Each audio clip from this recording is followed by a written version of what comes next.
On December 30th, 2000, in a quiet neighborhood of Tokyo, a family prepared for the new year. They had no idea it would be their last night alive before morning came.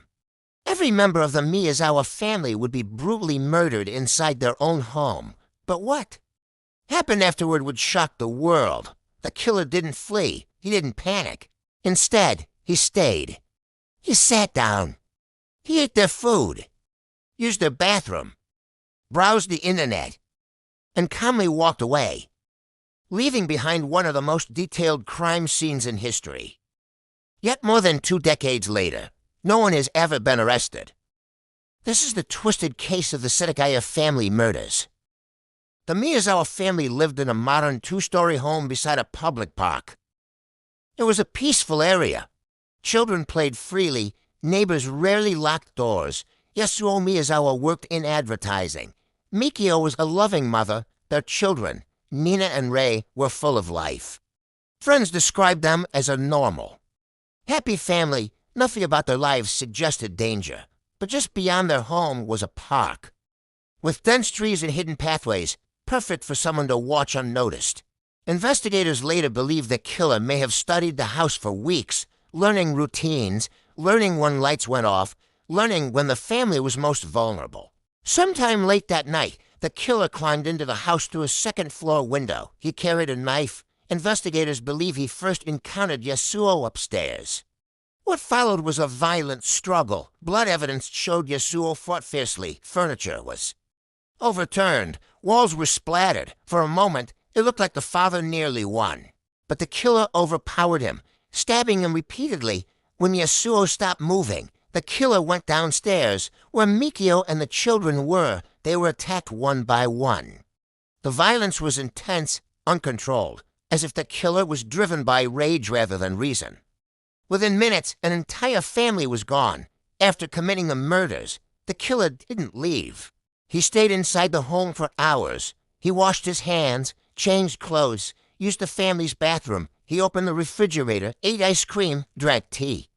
Even used the family computer to browse the internet at one point. He likely sat on the couch beside the bodies. Police believe he may have taken a nap. This wasn't panic. This wasn't fear. This was comfort. It was as if the house now belonged to him.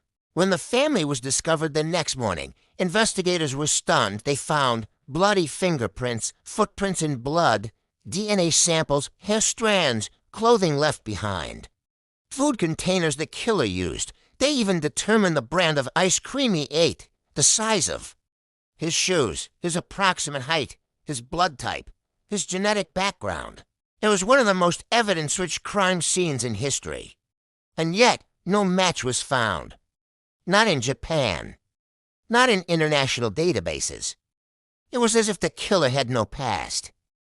The killer left behind a jacket, gloves, and a scarf.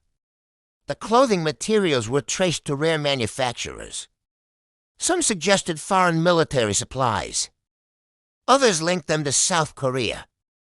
But nothing was proven. There were also signs the killer injured himself during the struggle.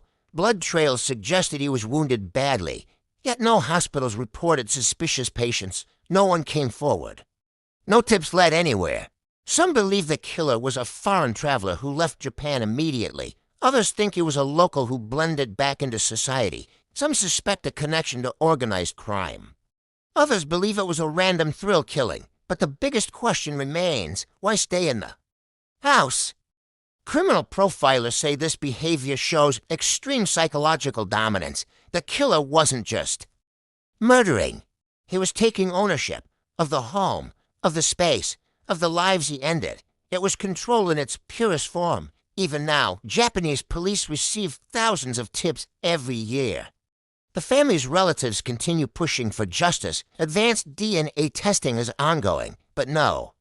Breakthrough has come. The killer who left mountains of evidence still walks free somewhere in the world. The Setagaya family murders remain one of the most chilling crimes ever recorded, not because of the brutality alone, but because of the calm that followed. A man destroyed a family, then made himself comfortable in their home and disappeared the house.